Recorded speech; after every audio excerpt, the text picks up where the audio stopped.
Pegamos ele. Foi assim que se referiu um policial federal sobre uma investigação envolvendo o Carlos Bolsonaro. E eu vou te contar os detalhes desta bomba. Vou também desmentir a falsa narrativa de que o governo não tem se posicionado contrário à PL do estupro. E vou comentar também sobre o discurso do presidente Lula hoje em reunião do G7. E por fim vou te falar qual é a deputada bolsonarista que está processando outra deputada porque chamou ela de feia. Fica comigo até o final para você não perder nenhuma dessas notícias. Minha gente, as investigações sobre o Carlos Bolsonaro vinculado às milícias digitais e a BIM paralela estão a todo vapor e próximas de serem concluídas. A PF já conseguiu provas que comprovem o envolvimento do Carlos Bolsonaro com a BIM paralela do governo Bolsonaro. A frase dita pelo investigador da Polícia Federal de "pegamos ele" se diz respeito à interconexão clara entre as milícias digitais, o gabinete do ódio que tinha lá no Palácio do Planalto quando o Bolsonaro era o presidente, e a ABIN paralela, que foi uma ABIN, uma agência de investigação criada no governo Bolsonaro, junto com o Hamas, para investigar políticos e grandes autoridades brasileiras que eram consideradas inimigas do Bolsonaro. Situação de Bolsonaro e Carlos Bolsonaro não está nada bem, viu? Principalmente o Carlos Bolsonaro, que não tem foro privilegiado. E nem o Bolsonaro também mais tem, né? Porque afinal de contas ele foi derrotado nas urnas. Derrotado. Ouviu bem, Bolsonaro? Tem aí umas pseudo-jornalistas que estão querendo manchar a imagem da Janja e do Lula, dizendo que eles estão em silêncio diante da PL do estupro, tá? Quando você vai ver quem são essas jornalistas, você entende, você consegue perceber o nível de credibilidade que essas duas senhoras têm. A Malu Gaspar, primeiramente, é uma mulher que ganhou rios de dinheiro vendendo livro, contando uma das maiores mentiras do Brasil, que foi a Lava Jato.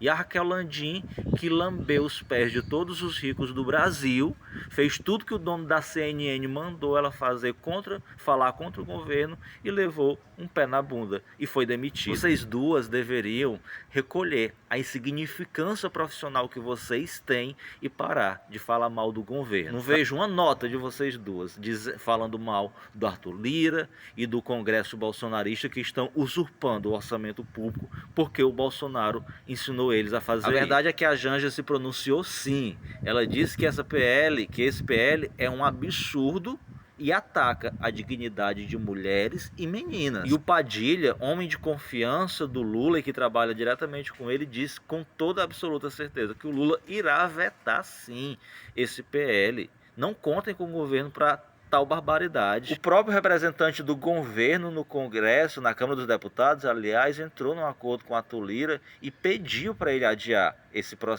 a votação desse projeto. E obviamente foi atendido pelo Arthur Lira diante de grande repercussão nacional. Agora vocês sabem que quem sai ganhando diante de tudo isso? Arthur Lira. Por quê? Porque de um lado ele favorece os bolsonaristas, levando essa votação sem passar pelas determinadas comissões de discussão e dando urgência, e por outro lado ele atende o pedido do governo adiando, ou seja, ele está servindo a dois senhores para ganhar o voto dos dois senhores para o seu sucessor na Câmara dos Deputados. Esse mesmo Arthur Lira, que já foi acusado de estupro pela sua ex-esposa, na qual foi casado durante 10 anos, que não suportou vê-la com um novo companheiro, a agrediu e a estuprou, segundo. E o Rodrigo Pacheco deu uma indireta, bem direta, para o Arthur Lira e disse jamais que esse projeto tramitaria em regime de urgência no Senado e que ele jamais deixaria de passar por todas as respectivas comissões para ser discutido o tema, e que questões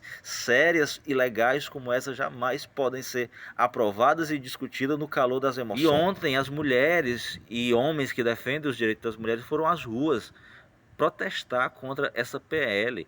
Galera se reuniu em São Paulo, no Rio de Janeiro, em Brasília, Florianópolis e várias outras cidades do país. Mudando de assunto, vocês sabem que o Lula está em reunião do G7, as 7 maiores economias do mundo, na Itália, a convite do próprio G7. E em seu discurso hoje, ele falou que já passou da hora do mundo todo taxar os super ricos, que essa excessiva concentração de renda é uma ameaça à democracia por conta do avanço da extrema-direita. Ele criticou também a justificativa falsa do Netanyahu de estar agindo em defesa para simplesmente massacrar com civis inocentes na faixa de Gaza. Diz que não haverá perspectiva de paz na guerra da Ucrânia enquanto os dois países não sentarem na mesa para conversar e que reuniões para tentar negociar um acordo de paz sem contar com a presença da Rússia é perda de tempo. E ainda criticou os organismos internacionais como a ONU pela sua incapacidade de gerir tais conflitos. E a deputada Júlia Zanata está processando a Erika Hilton porque a chamou de feia e ultrapassada. Já sabem, né, minha gente? Não pode chamar essa feia de feia.